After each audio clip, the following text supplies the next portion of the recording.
Fala, turma.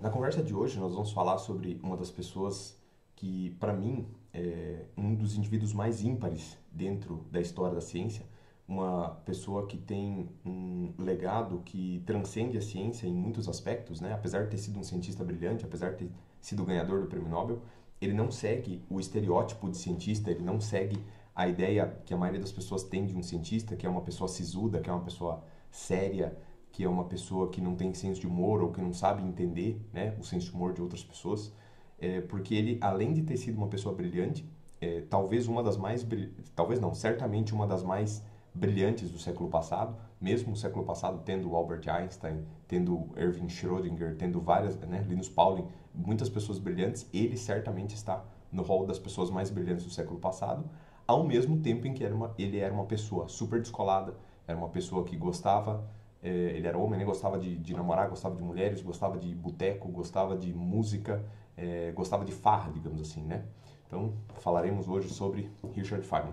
Especificamente, eu quero falar sobre o livro dele, porque o Feynman foi um dos muitos cientistas que, no século passado, veio para o Brasil, né? O Einstein veio, muitos outros cientistas vieram, mas a Marie Curie veio também, né? Mas a maioria deles passou determinados períodos curtos, assim, fez uma viagem de científica, né? Uma missão científica, visitou algum centro de pesquisa e tal.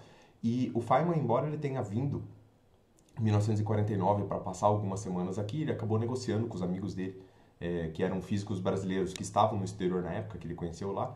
Ele acabou negociando um ano sabático, né, para passar aqui no Brasil, no recém-criado Centro Brasileiro de Pesquisas Físicas, né? Ele veio para cá em 1951, ficou entre 1951 e 1952. E já com essa experiência de professor, ele vem para o Brasil, né? E dele conta no capítulo 9, se não me falha a memória, eu vou colocar esse capítulo no link, ele conta a experiência dele vindo para o Brasil. Então prestem atenção no relato dele, né? Eu vou ler diretamente do livro. E à medida que eu vou lendo, eu vou fazer pausas para que a gente discuta os elementos dessa visão dele da educação brasileira. Então ele fala assim: quanto à educação no Brasil, eu tive uma experiência muito interessante. Eu estava ensinando para um grupo de estudantes que seriam professores, já que no Brasil da época não haviam muitas oportunidades de trabalho para pessoas com formação científica de alto nível. Então, quer dizer, é uma primeira frase e ela já me chocou muito quando eu li o livro, porque em 1951, de fato, existiam pouquíssimos programas de pós-graduação no Brasil. Existiam pouquíssimos... Bom, existia pouca universidade, né? A Unicamp não existia na época. Você tinha basicamente a USP, que ainda era uma universidade recente, né? Ela devia ter tipo 15 ou 20 anos. Você tinha a Federal do Rio, a Federal do Paraná, a Federal do Recife, a Federal do Amazonas, que são universidades mais tradicionais, mas muito associadas a escolas de medicina, a escolas de direito, né, de leis, escolas de engenharia. Então, cursos específicos de química e física e matemática, eles demoraram algum tempo para surgir, né? Então, quer dizer, tinha pouca universidade. Curso de pós-graduação tinha menos ainda. Então, as pessoas que iam para pós-graduação, elas meio que já sabiam que elas iam virar professores, porque não existia profissão de cientista no Brasil na época. Não existia a profissão de você terminar a pós-graduação e você obter um emprego científico de alto nível que não fosse ser da aula. Então, reparem, como que é o Brasil hoje? Quem faz pós-graduação, quem faz mestrado, doutorado, sabe que vai acabar dando aula. Ainda que hoje existam posições científicas, né, para pessoas com mestrado, doutorado fora da universidade. Então, por exemplo, o pessoal da meteorologia às vezes pode trabalhar, pode ter um doutorado ali em ciências climáticas, trabalhar num instituto meteorológico, no INPE, né, ou na Embrapa, né, ser pesquisador na Embrapa, ou a pessoa tem um doutorado em química ou um doutorado em farmácia, ela pode trabalhar na indústria farmacêutica, mas são ainda pouquíssimos casos, né, de pessoas que têm doutorado e trabalham fora do ambiente de dar aulas na graduação e na pós. E não só isso, né, a profissão de cientista ela não é regulamentada no Brasil até hoje. Então, embora as pessoas trabalhem, por exemplo, como cientista numa empresa farmacêutica, ela não tem cientista gravado no crachá dela. Ela vai ter analista de fármacos, ela vai ter, sei lá, ela vai ter algum outro cargo que não cientista. Porque a profissão de cientista ela não existe no Brasil, regulamentada. Ninguém é cientista. O cara que é cientista na universidade, ele é professor. O cara que é cientista na indústria, ele é um analista de alguma coisa, ele é engenheiro de alguma coisa, ele é farmacêutico, ele é químico. A profissão de cientista não existe. Então, param para pensar. 1951 era assim, não mudou nada desde então, né? Aí, voltando para o livro, esses alunos já tinham feito muitos cursos e o meu seria um curso mais avançado em eletricidade e magnetismo. Então, falando sobre equações de Maxwell e aí por diante. A universidade se distribuía por diversos edifícios pela cidade. E este curso específico foi num prédio de frente para uma baía. Então, na verdade, o CBPF, né, ele tinha um prédio que estava, eu imagino que de frente para a Baía de Guanabara. Então, da janela do prédio, você conseguia olhar a Baía de Guanabara. Descobri uma coisa muito estranha. Os alunos respondiam imediatamente às perguntas que eu fazia. Mas quando eu fazia de novo a mesma pergunta, só que de outra forma, ainda que sobre o mesmo assunto, eles não sabiam responder. Por exemplo, certa vez eu estava falando sobre luz polarizada e distribuí entre eles algumas fitas de Polaroid. A luz só atravessa o Polaroid quando seu vetor elétrico vai num certo sentido. Então eu expliquei que, observando se o Polaroid está claro ou escuro, é possível descobrir como a luz está sendo polarizada. Então vamos imaginar assim, a luz é uma radiação eletromagnética, ela tem um campo eletromagnético oscilante, né? Um campo magnético, um campo elétrico e um campo magnético que são perpendiculares, eles ficam oscilando e teoricamente essa oscilação ela pode acontecer em todas as direções na medida em que essa onda se propaga. A fita de Polaroid, gente, ela é como se fosse um filtro, né? Como se fosse, imagina uma Polaroid mesmo, aquela fotinha Polaroid que tem um filtro, a luz pode passar por ali, mas no momento que ela passa, só uma das componentes da luz, ela não é anulada.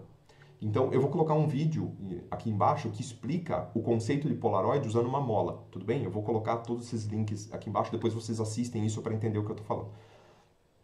Então, você tem essas várias ondas, né, que estão em várias direções, só que na hora que elas passam pelo Polaroid, só passa aquela que está alinhada com o sentido de polarização do feixe do Polaroid.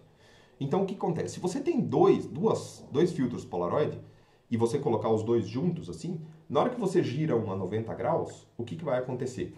A luz que passa por um não vai conseguir passar pelo outro, a luz que passa pelo segundo não passa pelo primeiro e acaba que não tem luz nenhuma. Então, quer dizer, se você pega duas fitas de Polaroid juntas e coloca elas a 90 graus um do outro, teoricamente você observa que o Polaroid vai estar todo escuro, então a luz não está passando. E à medida que você vai girando essas fitas de Polaroid, né, esses filtros, passa mais ou menos luz, o Polaroid fica mais claro ou mais escuro, então você sabe em que direção que aquela luz está polarizada. Então, né, voltando para o livro, a luz só atravessa o Polaroid quando o seu vetor elétrico vai num certo sentido. Então vamos imaginar que o Polaroid está alinhado dessa forma, é só esse vetor elétrico que vai passar. Pegávamos primeiro duas fitas de Polaroid, que a gente girava até que elas recebessem o máximo de luz. Assim, se podia afirmar que as duas fitas estavam recebendo luz polarizada no mesmo sentido. O que passa por uma das fitas podia também passar pela outra. Então perguntei como seria possível descobrir o sentido absoluto da polarização, usando apenas uma fita de Polaroid. E os alunos não tinham a menor ideia. Eu sabia que isso exigia um pouco de sagacidade, então eu lhes dei uma pista. Olhem a luz refletida pela baía lá fora. Ninguém disse nada. Então eu perguntei de novo. Vocês já ouviram falar sobre o ângulo de Brewster? E eles responderam, sim senhor, o ângulo de Brewster é o ângulo em que a luz refletida de um meio com índice de refração fica completamente polarizada. E de que forma a luz é polarizada quando ela é refletida? Perguntei aos alunos. Bom, a luz é polarizada perpendicularmente ao plano de reflexão. Agora eu tive que pensar. Eles sabiam aquilo de cor e salteado. Eles sabiam também que a tangente do ângulo é igual ao índice. Eles sabiam calcular essa tangente. E então? Perguntei. Nada. Eles acabavam de me dizer que a luz refletida de um meio com um índice de refração, como a baía, era polarizada. Eles tinham dito ainda de que forma que ela era polarizada, mas eles não sabiam associar que a baía ela agia como um filtro, né? Então, nesse ponto, o que acontece? A água, ele só tem agora uma fita de Polaroid. Ele não tem como saber se a luz está polarizada, porque com uma fita você não consegue saber o grau de polarização absoluto. Mas na hora que a água do sol bate na baía, né, ela reflete na superfície da água da baía e ela vem na direção do prédio. Só que essa luz refletida na baía, ela está polarizada, porque ela foi, né, refletida por um meio com índice de refração e na hora que ela vem na direção da janela, ela está polarizada. A componente que refletiu está polarizada. Então, na hora que você usa só um filtro de Polaroid e gira, você sabe que aquela luz está polarizada, porque é como se o primeiro filtro de Polaroid tivesse sido a baía, certo? Depois de muito investigar, eu descobri que os alunos tinham memorizado tudo, mas eles não sabiam o que aquilo significava. Quando ouviam dizer a luz é refletida de um meio com um índice, eles não sabiam que isso significava um material como a água. Eles não sabiam que o sentido da luz é o sentido em que o sujeito vê alguma coisa quando está olhando para ela, e assim por diante. Tudo estava perfeitamente decorado, mas significado nenhum tinha sido absorvido. Portanto, se eu perguntasse o que é ângulo de Brewster, eu estaria entrando no computador com a senha correta, porque é algo que eles tinham estudado e decorado. Mas se eu dissesse olhem para a água, nada acontecia. Não havia resposta para isso, porque eles não sabiam pensar sobre esse assunto.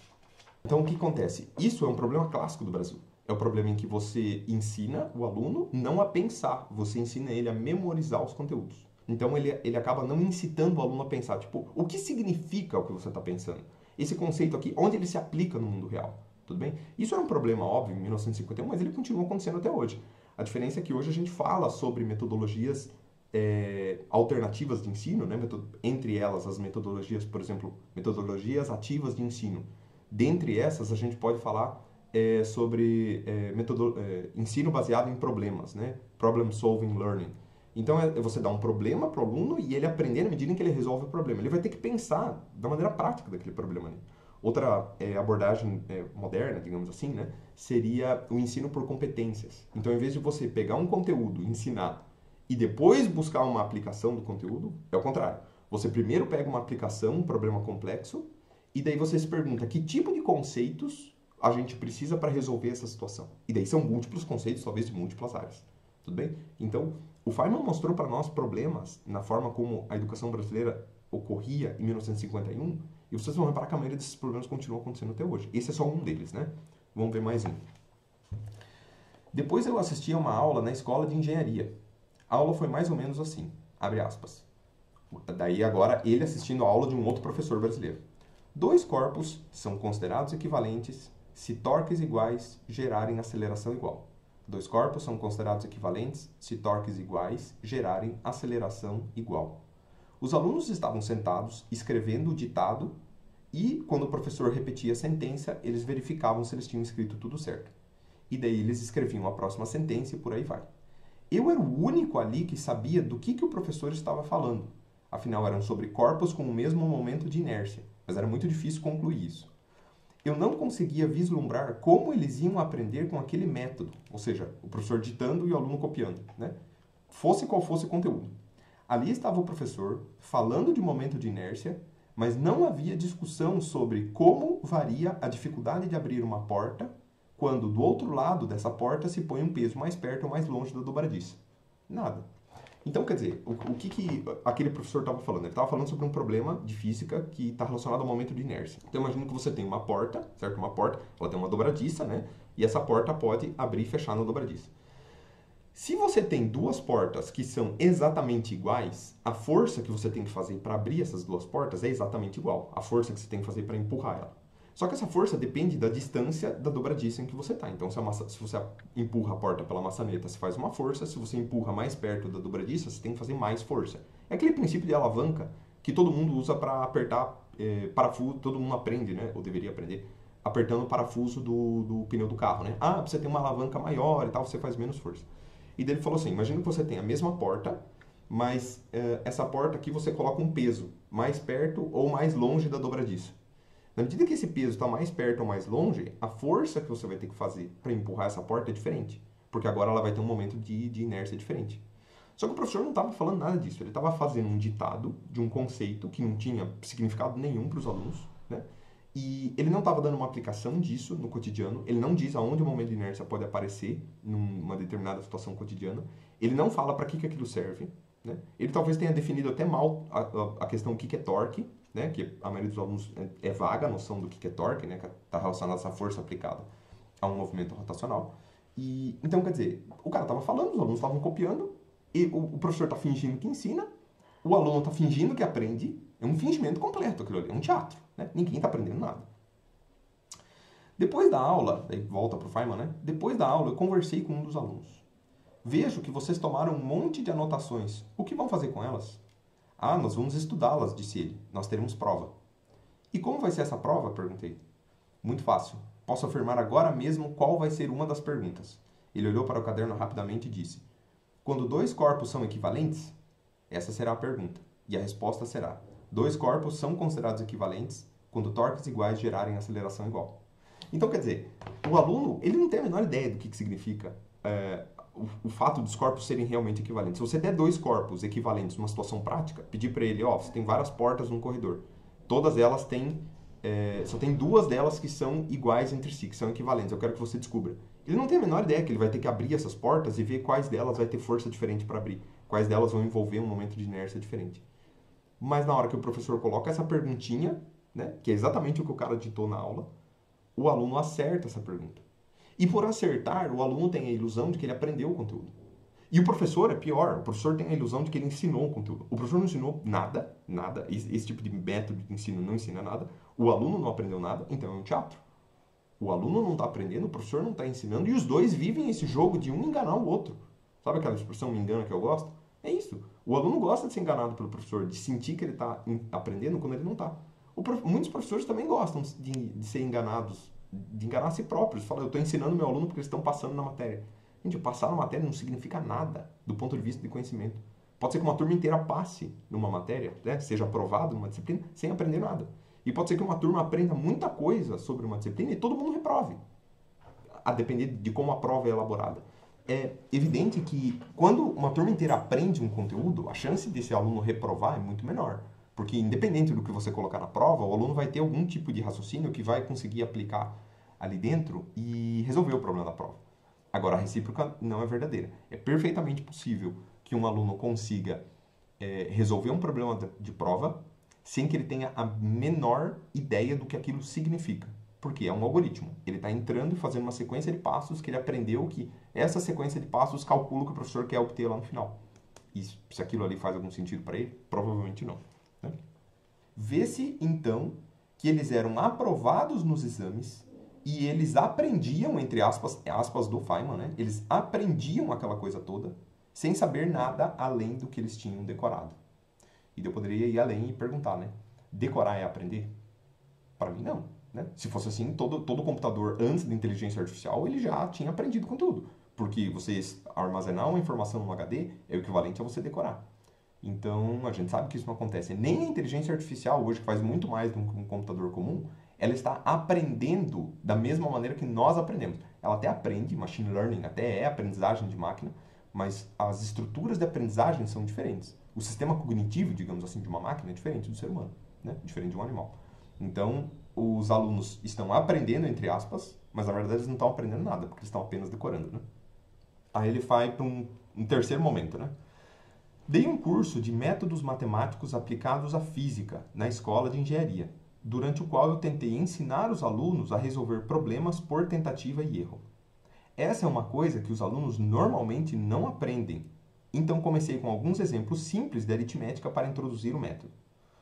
Então, quer dizer, vamos pensar de novo, né? O Feynman, ele é um cara, ele não tinha ganho Nobel na época, mas ele já era um dos principais físicos do mundo. Vamos lembrar que ele era o físico mais jovem do Projeto Manhattan. Ele foi recrutado quando ele tinha recém terminado a graduação porque ele já era um cara brilhante no Projeto Manhattan, em 1941, 42. Quando ele vem para o Brasil, já se passaram 10 anos, ele já é um físico de renome internacional.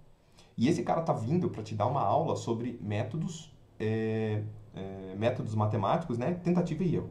Pode parecer idiota, né? Você fala assim, pô, um cara tão inteligente fazer tentativa e erro. Mas, gente, na prática, a maior parte dos problemas novos, quando você não tem a menor ideia de como resolver ele, quando você não tem ainda uma teoria formada para resolver ele, você vai por tentativa e erro. Você testa diferentes coisas, vê aquela que se aproxima mais e tenta refinar aquilo ali. E a tentativa e erro, existem técnicas para você melhorar isso de forma que você tente menos até chegar no resultado. Não é tentar no aleatório. É você fazer uma tentativa, você obter um resultado que é ruim, você pensa sobre esse resultado, você usa esse resultado para alimentar a sua próxima tentativa, para que ela seja melhor que a anterior, para que o erro da segunda seja menor, e você vai se aproximando, tudo bem? Então, existem técnicas para isso. Não é simplesmente eu tento um, depois eu tento outro, depois eu tento outro, no aleatório. Assim você não vai chegar. Você pode até chegar na resposta, mas você vai levar muito mais tempo. E o Feynman queria ensinar isso para os alunos. Aí volta para a frase dele, né? Fiquei surpreso porque apenas 10% dos alunos resolveu a primeira tarefa proposta. Então eu fiz uma grave preleção dizendo que eles precisavam tentar, grifo do Feynman, né? Tentar, em vez de ficar apenas sentados me vendo fazer. Então, se você é professor, você deve estar pensando nesse ponto aqui. Cara, os meus alunos realmente fazem isso. Eles me olham fazer, mas eles não fazem. E se você é aluno, faça uma crítica honesta para si mesmo. Você normalmente tenta fazer as coisas ou você fica esperando o professor fazer, para ver como ele faz? Né? O Feynman criticou muito isso, mas os alunos aparentemente não aprenderam. Depois da aula, alguns alunos vieram a mim, numa pequena delegação, e disseram que eu não entendia a formação deles. Que eles eram capazes de estudar sem resolver problemas, que eles já tinham aprendido aritmética e que as coisas que eu estava dizendo estavam abaixo do nível deles. Gente, eu vou fazer uma pausa aqui porque esse trecho do livro ele me escandaliza por vários aspectos, né? Eu estou falando de um cara que é um dos físicos de renome internacional. Os alunos que formaram essa pequena delegação para falar que o Feynman estava passando um problema abaixo do nível deles, porque eles eram melhores, era um bando de coió, vamos usar um português bem claro, né? Era um bando de coió, aluno de pós-graduação, achando que sabem mais do que um físico de renome internacional. E não é apenas um físico, é um dos principais. Eu colocaria ele tranquilamente no top 5 de físicos do século passado. E os alunos estão falando que não, você não entende, a gente já sabe isso daí e tal. E daí ele falou assim, beleza então, tá abaixo do nível de vocês? Vamos elevar o nível agora. Então vamos fazer modo Richard Feynman, como é que se faz ciência, né? Padrão Feynman. Então eu continuei com o curso e aumentei a complexidade dos problemas. E por mais complexa e avançada que a matéria estivesse ficando, eles nunca me entregaram nenhum trabalho. É claro que eu percebi o que era aquilo. Eles não conseguiam. Então, quer dizer, os alunos, eles, no Brasil, isso era um problema em 1951, ele continua sendo um problema hoje. Os alunos, eles não querem fazer as coisas, eles querem esperar o professor fazer. E eles imaginam que por olhar o que o professor está fazendo, eles vão aprender. Gente, isso não existe. Não é só em ciência, não é só na universidade. Não existe nenhum tipo de tarefa que você aprenda só olhando. Você tem que fazer. Né? Por isso que existe um ditado, não sei se era um provérbio chinês ou alguma coisa assim, escuto e esqueço, vejo e relembro, faço e aprendo. Escuto e esqueço, vejo e relembro, faço e aprendo. Então, se você só escuta sobre um assunto, você fatalmente vai esquecer. Se você vê aquilo acontecendo, talvez você relembre, mas você não está aprendendo. Você está, talvez, sabendo como se aplica especificamente naquele caso. Enquanto que, se eu mudar o caso, o aluno vai mal. E é isso que acontece em prova. Né? Se tiver algum professor aqui me ouvindo, o pessoal vai falar exatamente isso. Olha, eu dei um exercício na sala. Aí na prova eu dei o mesmo exercício. Eu troquei 2 números. Os alunos não sabiam fazer. Por quê? Porque o aluno só sabia reproduzir aquele quadradinho do assunto que ele viu em aula. Ele não aprendeu, gente. Ele conseguiu reproduzir, que é diferente. O macaco consegue reproduzir um monte de tipo de comportamento humano, sem necessariamente ele estar aprendendo aquilo ali. Ele simplesmente foi treinado para repetir. E repetir não é aprender, com certeza. Né? Então, a gente pode fazer um outro paralelo. Eu vou fazer, no futuro, né, outras conversas sobre crianças. Né? Eu tenho uma filha pequena agora. E criança, gente, é o indivíduo que aprende mais rápido no mundo. Qualquer criança. Não interessa se ela é uma criança. Não existe, né? Criança inteligente, criança burra. Quando ela tem 2 anos. Todas elas têm níveis cognitivos parecidos. Né? Umas com um pouco mais de atraso ou avanço, a depender de condições ambientais, mas todas elas aprendem muito rápido. Mesmo uma criança com privação alimentar, mesmo uma criança com privação cultural, ela ainda aprende mais rápido que um adulto. Por quê? Porque a criança não se preocupa em ficar olhando os outros fazer. Ela olha uma vez ou duas, no momento que ela tem uma vaga noção de como aquilo acontece, ela vai tentar fazer. Então, como que uma criança aprende a andar de bicicleta? Ela vê alguém pedalando, ela olhou 2 vezes e ela, entendeu? Agora eu quero pedalar, agora é minha vez. Ela vê alguém pintando, ela vê uma vez e daí ela quer pintar ela própria. Às vezes ela nem vê alguém fazendo, ela já quer fazer por conta própria, porque as crianças são fazedoras. É por isso que elas aprendem muito rápido. Elas fazem, elas não ficam se preocupando em memorizar detalhes. Elas querem simplesmente desenvolver a habilidade motora que é relacionada para aquilo ali. E por habilidade motora, eu quero dizer assim, mas eu estou estudando ciência, é uma habilidade cognitiva. Também é motor, porque se você senta numa cadeira e você escreve os problemas e você trabalha com esses problemas, resolvendo esses problemas à mão, de certa forma existe um esforço motor ali, que você precisa desempenhar junto com a atividade cognitiva. E muitos alunos não querem escrever, eles querem só pensar. Isso é uma dica que eu dou. Se você está numa prova, está travado, não sabe como resolver um problema, você está olhando para ele, não tem a menor ideia do que está acontecendo, comece a escrever os dados do problema.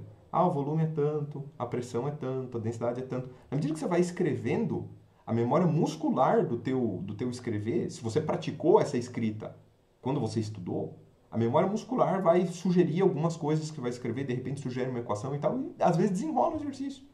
Mas se você só pensar, a coisa não vai funcionar. Tudo bem? Então, problemas dos alunos de 1951. Eles eram pensadores, muito fracos, por sinal, né? E continuam sendo. E não eram fazedores. E isso continua acontecendo hoje. As pessoas não querem fazer as tarefas. Elas querem olhar os outros fazer. E com isso, elas querem fingir para si próprias que elas estão fazendo. Você não está fazendo. Se você está olhando outra pessoa fazer, você não está fazendo. E a gente precisa que as pessoas façam. Tudo bem? E daí chega no penúltimo tópico, né, que para mim é o principal, assim, a principal crítica de 1951 que continua acontecendo hoje. Outra coisa que eu nunca consegui que eles fizessem foi formular perguntas. Finalmente, um deles me explicou por quê. Ah, professor, se eu fizer uma pergunta para você durante a aula, depois da aula todo mundo vai reclamar comigo. Por que você nos fez perder tempo na aula? Estamos tentando aprender alguma coisa e você interrompe com perguntas.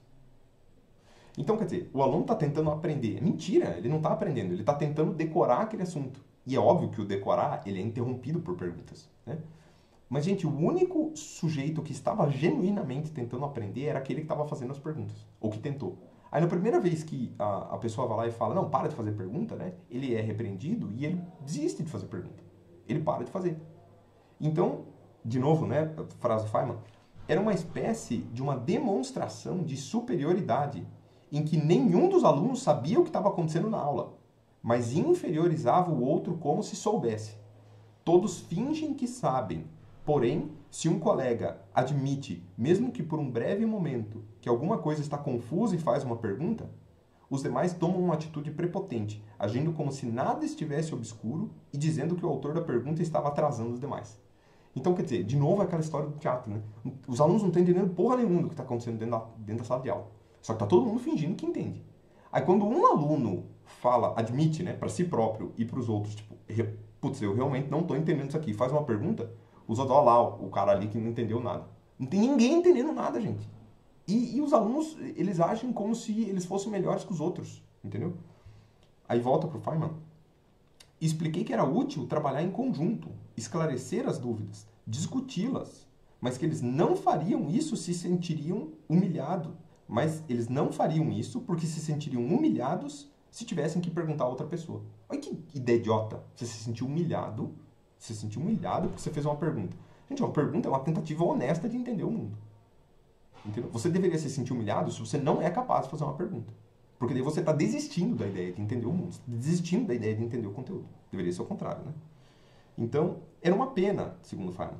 Pessoas inteligentes que se davam todo aquele trabalho assumiam essa estranha forma de pensar, um modo canhestro de educação automultiplicadora, sem sentido, completamente sem sentido. Então, quer dizer, as pessoas, elas fingem que estão aprendendo porque isso, de certa forma, é bom para elas.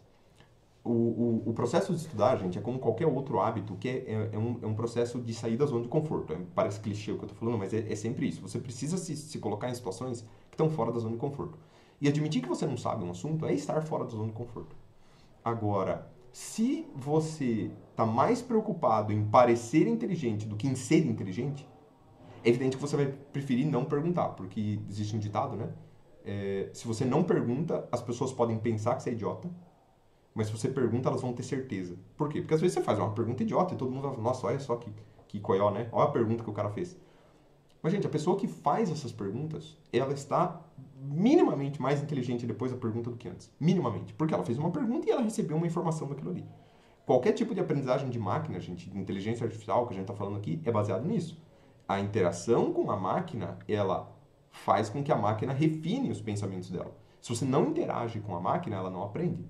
O aluno não interagindo com o professor, ele não vai aprender.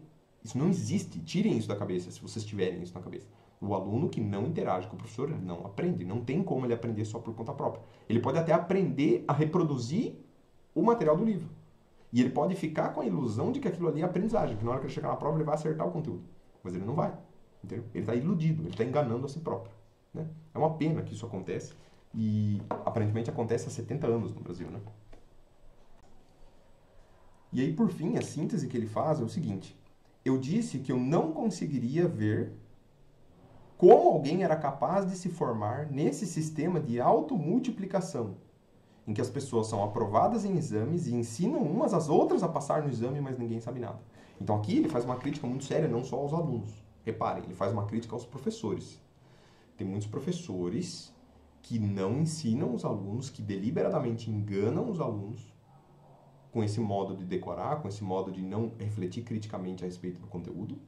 Esses alunos não vão se formar como pessoas críticas, só que esses alunos que não se formam como uma massa crítica vão envelhecer e eventualmente vão tomar o lugar desses professores que se aposentam, entram novos no lugar, que também não sabem pensar criticamente, que também formam alunos, e isso acaba virando um ciclo. A gente está vendo isso acontecer nas licenciaturas no Brasil, né? Cada vez menos gente interessada em cursar as licenciaturas. Essa licenciatura está cada vez mais reduzindo as notas de corte, os critérios de ingresso. As pessoas que estão entrando estão cada vez mais despreparadas.